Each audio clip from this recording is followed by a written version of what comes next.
Buenos días, nosotros vamos a presentar la práctica número 4 de la materia de métodos analíticos instrumentales del grupo 4FM1. La práctica se llama valoración del contenido de peróxido de hidrógeno en un peróxido comercial.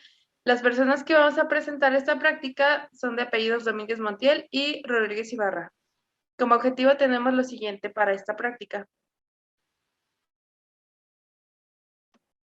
Okay. Los objetivos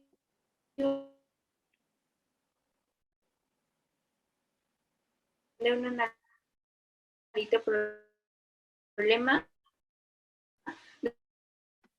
determinar la concentración de potasio como agente oxidante y calcular el promedio y desviación estándar de la concentración. Enseguida veremos los análisis y resultados. Para esta parte vamos a tomar en cuenta que vamos a calentar la solución de oxalato y esto se le va a agregar el H2SO4, que va a ser una solución de al 10% volumen-volumen. Entonces, para que esto vaya a cumplir de acuerdo a los criterios que se nos dicta en la metodología, tenemos que considerar que la parrilla donde vamos a calentar esta disolución va a tener que estar a 180 grados para poder llegar a la temperatura de 75 grados.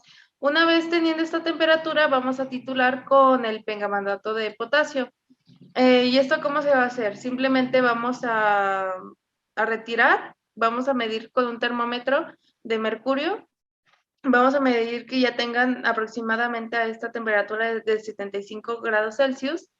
Y una vez teniendo ese indicador, vamos a pasar a titular. Entonces vamos a registrar el valor de titulante que vamos a gastar, que en este caso va a ser el pergamanato, que ahí tenemos que es de 1 mililitro, de 0.9, de 1.1 mililitro. Y a estas alturas, ya cuando se tituló, vamos a registrar las temperaturas, que en la práctica nos dice que tiene que ser que no tiene que ser menor a 60, pero en este caso se registraron las temperaturas de 50, 42 y 51 grados respectivamente.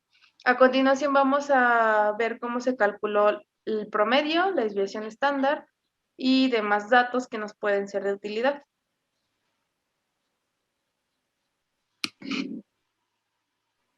Ok, para la parte 2 vamos a calcular el promedio de gasto del permanganato de potasio. Primero necesitamos sacar una media del gasto que hubo entre las tres alícuotas. Después se saca el promedio de la normalidad y desviación estándar. Para sacar esto necesitamos la fórmula de peso equivalente del soluto, la de número de equivalentes de gramo de soluto. Y una vez teniendo estos resultados, podemos aplicar la de normalidad, que es normalidad igual a equivalentes de soluto entre volumen en litros. Nos da una normalidad de 0.00223,88 normal. Entonces, una vez teniendo eso, podemos calcular la concentración para cada alícuota. Como anteriormente se mencionó en la tabla de hace las diapositivas, tenemos 3 alícuotas que tuvimos que haber elaborado. Entonces, como vamos a calcular la concentración, vamos a tener esta relación. Bueno, mejor dicho, esta fórmula que es la concentración 1 por volumen 1 es igual a concentración 2 por volumen 2. Aquí lo único que nos faltaría sería calcular la concentración número 2 para cada licuota.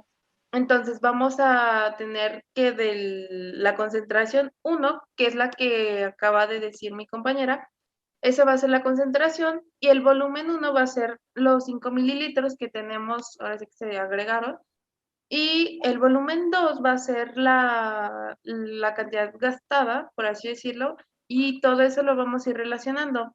Por ejemplo, en esta licuota, en la licuota número 1 nos salió de 0.1119 normal, en la licuota 2 de 0.1243 normal, y en la licuota 3 vamos a tener un valor de 0.10 y algo, que es lo que nos va a explicar a continuación. Ok. Una vez obtenida la concentración de cada alícuota, podemos sacar el promedio y asimismo sacar la desviación estándar de la concentración.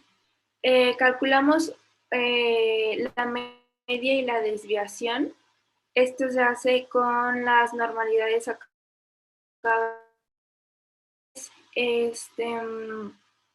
Ese va a ser nuestro promedio y para es una raíz cuadrada de la suma de nuestras concentraciones menos el promedio al cuadrado de 3 menos 1. Nos queda que la desviación estándar es de 0.011317906. Entonces, para esta parte ya finalizamos la parte número 2, que era por objetivo calcular el promedio de la concentración y la desviación estándar de la misma.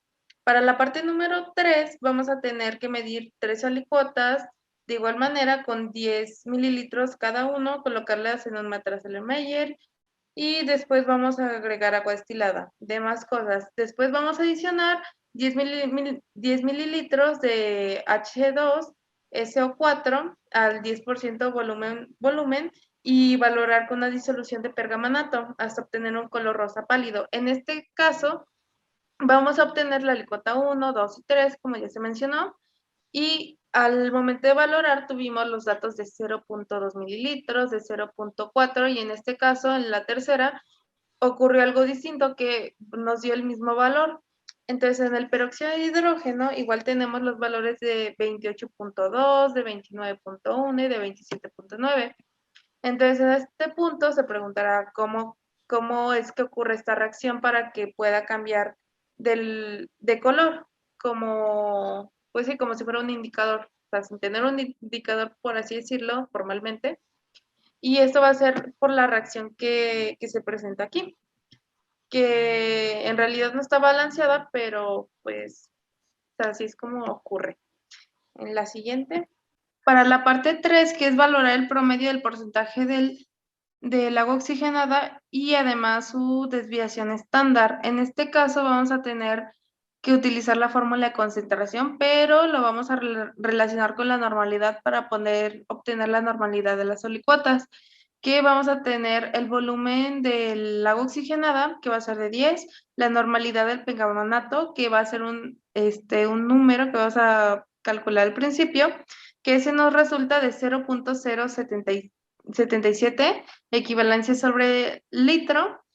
Luego vamos a tener que calcular la normalidad del agua oxigenada para cada alicuota y vamos a tomar como volumen el pergamanato de potasio, que va a ser de 0.2, de 0.4 y de 0.2, que fue como nos empezaron a titular las alicuotas.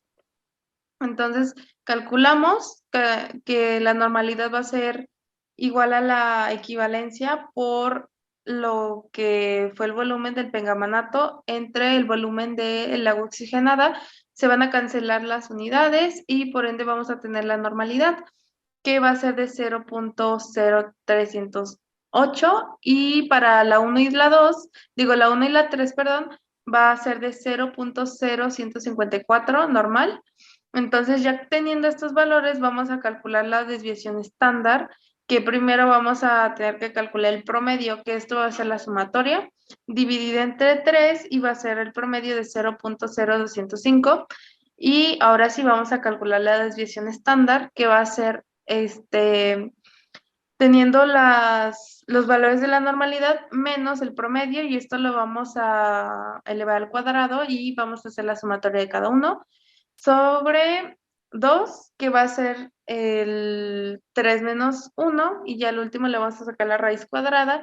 Entonces la desviación estándar nos va a quedar de 0.03919, que ese sería nuestro valor, pero para el porcentaje podemos utilizar el soluto, que va a ser lo del pengamanato, que va a ser de 0.4 en el caso de la alicuota 2, y la disolución va a ser de 10. Entonces vamos a hacer esa relación, que va a ser de 0.4 entre 10, y lo vamos a multiplicar por 100 porque queremos sacar el porcentaje de volumen, que va a ser de 4, y en el caso de la licuota 1 y 3 va a ser de 2 porque vamos a aplicar la misma relación, que va a ser de 0.2 entre 10 por 100 y ya va a ser el porcentaje de 2%.